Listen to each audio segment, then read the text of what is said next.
Hi friends, income certificate അല്ലെങ്കിൽ വരുമാന certificate നമുക്ക് മെയിനായിട്ട് കിട്ടുന്നത് അതായത് നമ്മുടെ വില്ലേജ് ഓഫീസിൽ നിന്നാണ്. അതായത് സ്റ്റേറ്റ് പർപ്പസ്, കേരളത്തിനുള്ളിലെ ആവശ്യത്തിനാണെങ്കിൽ വില്ലേജ് ഓഫീസിൽ നിന്ന്, അല്ലെങ്കിൽ സെൻട്രൽ പർപ്പസ് അതായത് ഇന്ത്യയിൽ എവിടെ വേണമെങ്കിലും ഉപയോഗിക്കാനായിട്ടാണ് നമ്മൾ ഇത് എടുക്കുന്നതെങ്കിൽ താലൂക്കിൽ നിന്നാണ് നമുക്കിത് കിട്ടുന്നത്.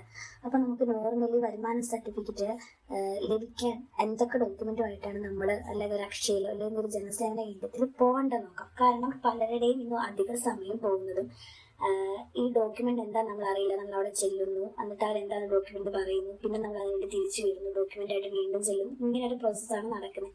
അപ്പോൾ നമുക്ക് ഇതിന് എന്തൊക്കെയാണ് വേണ്ടത്, അല്ലെങ്കിൽ ഈ വരുമാന സർട്ടിഫിക്കറ്റ് നമുക്ക് കിട്ടാൻ നമ്മൾ എന്തൊക്കെ ഡോക്യുമെന്റുമായിട്ടാണ് അക്ഷയെ സമീപിക്കേണ്ടത് നമുക്ക് നോക്കാം. അതിന് വേണ്ടിയിട്ട് നമുക്ക് ആദ്യം വേണ്ടത് നമ്മുടെ റേഷൻ കാർഡാണ്.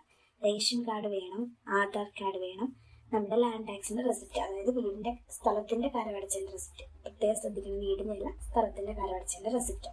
ഇത് മൂന്നുമാണ് നമുക്ക് നോർമലി വേണ്ട. ഇനി ഇത് കൂടാതെ ഈ ITR സാലറി സ്ലിപ്പൊക്കെ ആർക്കാൻ വേണ്ടിയെന്ന് വെച്ചാൽ, അതായത് ബിസിനസ് ചെയ്യുന്ന ആള് നമ്മൾ ITR ഫയൽ ചെയ്യുന്നുണ്ട്. അതായത് നമ്മൾ ഗവൺമെന്റ് സാലറി എംപ്ലോയിഡ് ആണ്, അല്ലെങ്കിൽ പെർമനന്റ് സാലറി എംപ്ലോയിഡ് ആണ്. അങ്ങനെയൊക്കെ വരുമ്പോൾ നമ്മൾ ഈ പറഞ്ഞ ITR സാലറി സ്ലിപ്പും കൂടെ കൈ കയറാം. പിന്നെ റെസിഡൻസ് സർട്ടിഫിക്കറ്റ് കൊണ്ടുവന്നത് ആരാണെന്ന് വെച്ച് കഴിഞ്ഞാൽ, അതായത് നമുക്ക് പുതിയൊരു റേഷൻ കാർഡിന് എനിക്ക് അപേക്ഷിക്കാം. അപ്പം എനിക്ക് റേഷൻ കാർഡ് ഇല്ല വയ്ക്കാം. അപ്പം ഞാൻ എന്ത് കൊണ്ടുപോകണം? റെസിഡൻസ് സർട്ടിഫിക്കറ്റ് കൂടെ കൊണ്ടുപോകണം. റെസിഡൻസ് സർട്ടിഫിക്കറ്റ് നമുക്ക് കിട്ടുക നമ്മൾ ആയിരിക്കുന്ന പഞ്ചായത്തുകൾ അല്ലെങ്കിൽ മുനിസിപ്പാലിറ്റി കോർപ്പറേഷനുകളിൽ നിന്നാണ് നമുക്ക് ഈ റെസിഡൻസ് സർട്ടിഫിക്കറ്റ് കിട്ടുന്നത്. അപ്പം റേഷൻ കാർഡ് ഇല്ലാത്തവരാണെങ്കിൽ റെസിഡൻസ് സർട്ടിഫിക്കറ്റിന് അപേക്ഷിച്ച് അതും കൂടെ നമ്മൾ കൊണ്ടുപോകേണ്ടതുണ്ട്. പിന്നെ നമുക്ക് ഈ ബെനിഫിറ്റ് കിട്ടുന്നത് ആർക്കൊക്കെയാണെന്ന് ചോദിച്ചു കഴിഞ്ഞാൽ, അതായത് ഇനിയിപ്പം ജൂൺ 1 തൊട്ട് സ്കൂൾ തുറക്കും, സ്കൂളിലെ കുട്ടികൾക്ക് സ്കോളർഷിപ്പിന് ഇത് ആവശ്യം വരും. 10ാം ക്ലാസ് കഴിഞ്ഞ് +1 അഡ്മിഷന് പോകുന്ന കുട്ടികൾക്ക് ഇത് ആവശ്യം വരും. +2 കഴിഞ്ഞ് ഡിഗ്രിക്ക് അഡ്മിഷന് പോകുന്ന കുട്ടികൾക്ക് ഇത് ആവശ്യം വരും. പിന്നെ ക്യാൻസർ പെൻഷൻ പോലുള്ള പെൻഷനുകൾക്ക് ഇത് ആവശ്യം വരും. നമ്മുടെ വിധവാ പെൻഷൻ, വാർദ്ധക്യ പെൻഷൻ, അങ്ങനെ സാമൂഹ്യ സുരക്ഷാ പെൻഷനുകൾക്ക് ഈ വരുമാന സർട്ടിഫിക്കറ്റ് ആവശ്യം വരും. അപ്പോൾ ഇത്തരം കാര്യങ്ങൾക്ക് വേണ്ടിയിട്ട് ഈ വരുമാന സർട്ടിഫിക്കറ്റ് ആവശ്യമുണ്ട്.